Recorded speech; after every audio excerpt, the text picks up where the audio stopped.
1, 2, 3, 4. 1, 2, 3, 4. Do, do, do, do, do, do. Pow, pow, pow. All right, greetings. Live from the wasteland. This is Freedom Phil here in the Survival Pod. And what's the topic? I'm going to give you one of the reasons why I just really can't get behind the Democrat Party. It's the idea that I have to have some level of self-hatred and self-flailing constantly because I'm a man. And even worse, oh my God, he's Caucasian. He's white.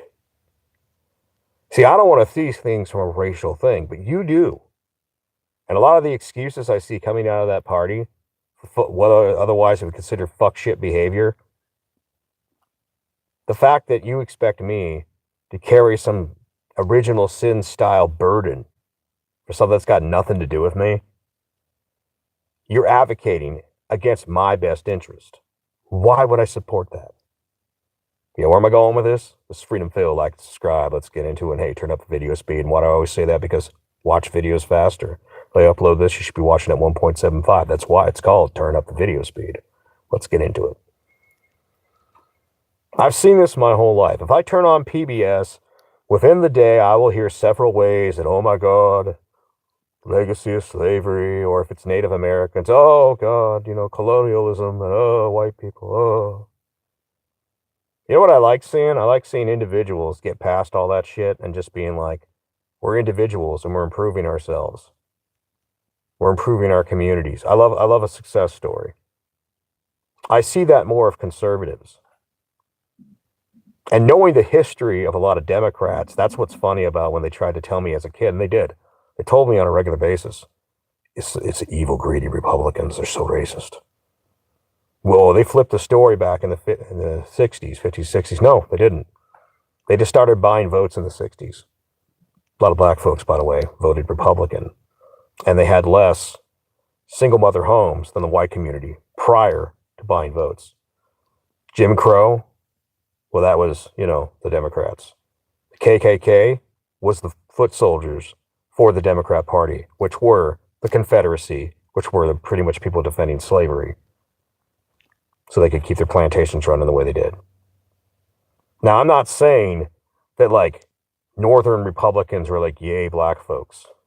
I'd argue if you go back in time worldwide, most of the world's attitude on other groups of people was, fuck those other people, because they're not us. And then as people started blending and mixing, cultures start getting together, people are more like, hey, it goes from being a, you know, Italian or a, you know, Native American existence to more an American existence. But I still see this kind of attitude. Certain groups, little groups get together and they'll make their special identity. Instead of the individual being incredible, they try to use like some sort of racial identity. And to me, you know, your tradeism identity politics to me is just toxic as hell. Your skin color is no fucking accomplishment. Your accomplishments are accomplishments. And to some degree, go through time and look at it, even some of your previous generation's accomplishments, that's great. Because I see white folks falling into that trap. Well, you see, we did all this and that, blah, blah, blah. And we had, you know, historically have accomplished a lot, just like Asians, the Egyptians, even the Muslim empires accomplished a lot. There's lots of empires that have accomplished incredible things. But at some certain point, it's almost like stolen valor, where what are you accomplishing? You as the individual. And this is where I see people making then excuses for the fuck shit behavior of some of their communities. You know, like, I'm a big believer in personal choice and outcomes. You ever notice when people are all winning, you never hear this shit about how, you know, yeah, someone drug me to the top. Now, sometimes they will say, I'm only here because I'm lucky, or, you know, blah, blah, blah, the community. They'll give that fucking shout out because they're forced to. Like, you'll see these cases where, you know, you'll see almost like the speech that blacks have to put out. You know, oh yeah, it was so hard coming up with racism and all that shit. And like, really? In the modern era, you're still saying that shit? Really? You don't have opportunities? If you're not a dumbass, You study, you apply yourself, you make good choices. And I see this, I don't care what group of women you see it from. Some man was the reason that you decided to be pregnant. And I don't want to hear these red herrings about, oh, there's SA. Yeah, and there's also morning after pills. And by the way, even on the high numbers, that is less than 1% of the babies born in this world, as far as America goes. Now, we're talking like over 99% of the time, you may decide to give up the pussy for words or rent or whatever you were trading your ass for. And then just decide not to be responsible with some birth control. I mean, I'd say no hymen, no diamond. You want to make a man jump, you make him actually earn that pussy. But the point of it is that this kind of, with the Democrats, this kind of anti-male, excuses for women nonsense, anti-white, where, you can't be proud of like white American culture. You can't be proud of European culture. Everything is like from this lens of like, you were such bad people conquerors. Never mind the people along the way. Like if you go over to the African slave trade, who was at the forefront of it? Other Africans. Long before America was even a thing, the Arabs were kicking ass and taking slaves, white, black, whatever. Why don't we hear about that?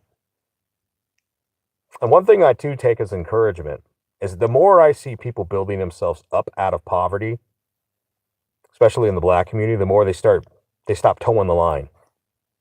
And they're just like, they start, occasionally you see someone comes out and they just point out what actually happened. But this kind of group cultural mindset.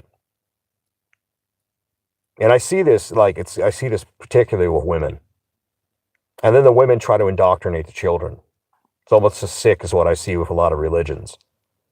Like, hey, let's take this wacky ass thinking and enforce it onto children. Because otherwise, if they were a sane adult individual, they would look at it and go, that shit makes no sense. They do this with ideologies.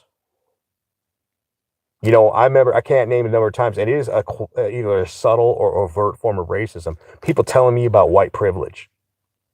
I had some white chick telling me that. A Latino dude, we're at a truck stop, we were talking, and she was like, well, what about your white male privilege? And I'm like, what the fuck are you talking about? Well, why don't you tell me more about that? Like the times I was foraging for food out of a Domino's dumpster. My white privilege. Times that I went out and was applying for a job and I didn't fit a diversity quota. Oh, my privilege. And they talk about, well, you're less likely to get shot by the cops. You know why? Because I don't act like a jackass around the police. I don't, you see some of these people that act up. And by the way, it's not just a racial thing. I think it's a woman thing. I see women just fucking acting crazy around the police. And as a guy, I look at that and I'm like, man, they would bust a cap in our ass. Sitting there trying to tell me that because other groups of people made good choices, that's why you made bad choices. And then a whole party that's dedicated to this kind of subtle form of either subtle or overt racism against my group and my gender. I can't get behind that. I can't be like, I'm going to vote for my own destruction. And I'll tell you why a lot of it goes on. A lot of people call it white flight, but that's bullshit. I call it pulling the Jeffersons because it's the same thing that everybody does. Everybody does this when they start making it. Even a lot of black rappers will say it. They tried to help out in their local community, but they got robbed one too many times and they're just like, fuck it. And they moved to where things worked. That's what everybody does. One of the reasons why a lot of white folks don't care is because they're not forced to live among the problems. A lot of suburban scumbags come and protest for shit that that it actually advocates against most Americans' best. Like, look at all these ICE protests. A bunch of suburban scumbag white women, generally, and then they're hordes of little simps, Democrat simp men, out there pretending to care about something that they're not affected by. Like, when affordable housing is filled up with a bunch of illegals, that means there's less affordable housing for Americans. when that job, moving that forklift and that business can hire somebody for, illegal under the table wages. That means they're not paying an American. But does that affect the suburban scumbags? Fuck no. This is like them going to Coachella.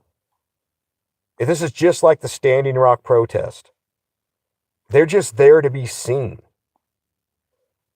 So these people advocate and then regurgitate stuff. Just like that woman at that truck stop trying to tell me my white male privilege. And I responded with what? Oh yeah, man, it totally helped when I was foraging for food out of the Domino's dumpster. They looked really surprised. I'm like, yeah, I've dumpster dived. I was poor. I worked myself out of poverty. And then to turn around and have a bunch of motherfuckers in this country try to blame hardworking individuals like myself, whether it's white or just male, for all the fucking problems we didn't make. Like, I did not make the ghetto violent. Individuals that live there did. Just like the fucking meth heads in the trailer parks. I did not make those people cook that, or the people that smoked crack or fentanyl, whatever they're doing. I didn't have anything to do with all this shit. But somehow, they're going to try to blame something on someone like me. And you know why it is? I think really it's a taxation thing. Imagine for a second that the people, and they use your debt against you. That's just my outlook on it. They use you being in debt to control you. This whole thing where you had to go and do these, sensitivity meetings. You ain't never hurt anybody at all. But then you got to go to sensitivity training because the whole company's required to take it. Fuck that shit. Why do I got to take... It'd be like you're polite and you're not rude to women or anybody. You're just minding your own business. But you have to take the same sensitivity training because some other motherfucker screwed something up. And you know why people put up with it? Because they're eyeball deep in debt. And they want to keep people that way. Now why? How does this go back to the 70-odd%? Like they say 61%, but you factor in the white Latinos. And the other groups that magically are white when it's convenient, but magically become diverse when it's convenient as well. Don't think I don't notice you motherfucking chameleons. I get really sick of that shit. You see these people, and these people are in debt, and they're taxpayers. So they can never question the way they're being treated. Now imagine that 70% one day just said, we're not putting up with this shit. They were debt free and they didn't have to toe your line. And then there's some of the people that, I'm going to be honest, they're true believers. They're like religious people. No matter how nutty the cult is, they're still gonna ride the comet. But imagine for a second how many people would walk away from it if it wasn't for the fact that, there's like some sort of social benefit or something other shit. Like if they were debt free, maybe they'd be more honest. Maybe they'd look at the world and say, hey, maybe the reason your life's fucked up is because you fucked it up. I understand occasionally someone gets struck by lightning, but statistically it's pretty fucking rare. It is. It's pretty rare. Sometimes you have a car wreck. It's not your fault. But the vast majority of shit that happens in your life is literally your fault and your choice. Your rich and rewards, a lot of it has to do with you. And your failure has a lot to do with you. Now, what do you do when you've got groups of people that their entire upbringing was that other group of people did it to us? Do you think that fosters a successful mindset? Or does that foster a victim mindset? And when the other party that you're constantly pointing at is kind of forced to just be like, well, you're just going along to get along. And you have to basically be like, okay, it's, colonialism, white this, white that. That's, you have to fucking regurgitate these excuses. Just like if you were raised in a really orthodox religious family. And at some point, you may not believe in it, but you're just going along to get along. Because if you don't, you just don't want to make waves. You want to have a normal family life. Well, I don't want to have to toe somebody else's bullshit. And I'm not going to get behind a party that talks about, we're all supposed to be measured by our content of character, but then blames me for someone else's problems because of the color of my skin. Yeah, I'll be real about it. The Democrat Party started buying votes in the 60s. And prior to that, they were the party of Jim Crow. Their foot soldiers were the KKK. And they were the people that made the first anti-gun law to take guns out of black people's hands. These were the people that were the Confederacy. So, they started playing this racial grievance politics back in the late 50s, 60s. They realized that they were going to lose the working man's vote as technology got better. And we've been raised in this entire world of basically being told that we have to take this subservient, it's our fault role for shit we never did. I don't buy into that. I think people are just people. I think some people have greater physical or IQ. Some people have abilities. Some people have more of a work ethic. Some people don't. And I say let things fall out as they do. And let people shuffle it out. But don't tell me to accept a whipping for a crime I didn't commit. That's the same way I feel about a lot of welfare. Don't expect, if you can't even get one of those little bastards to mow my lawn when I'm out driving a truck, like, hey, that man's working hard paying taxes so you can eat. Where's their expected contribution? And I'm not saying this ain't a white-black thing. This is just a welfare thing. Where's their expected contribution to pay back the working man for his hard work? Well, you get Social Security. Fuck that. Social Security's bullshit. If you took that money and you invested it, you get 8 times the results from that same contribution that the government gives you. 8 times. Don't give me this shit. I'm supporting somebody else's lifestyle. No, I just can't get behind a party that's frankly abusive and expects me to take a subservient role. And I'm not saying I'm going to vote Republican, but I'm going to make sure that either party has to earn my vote. But I know you already got some debuffs and some negatives against you if you're a Democrat politician, because deep down, a lot of you are just racist as hell. And you're supposed to be the unity party. So that's just some thoughts. Freedom Phil, like, subscribe. Peace.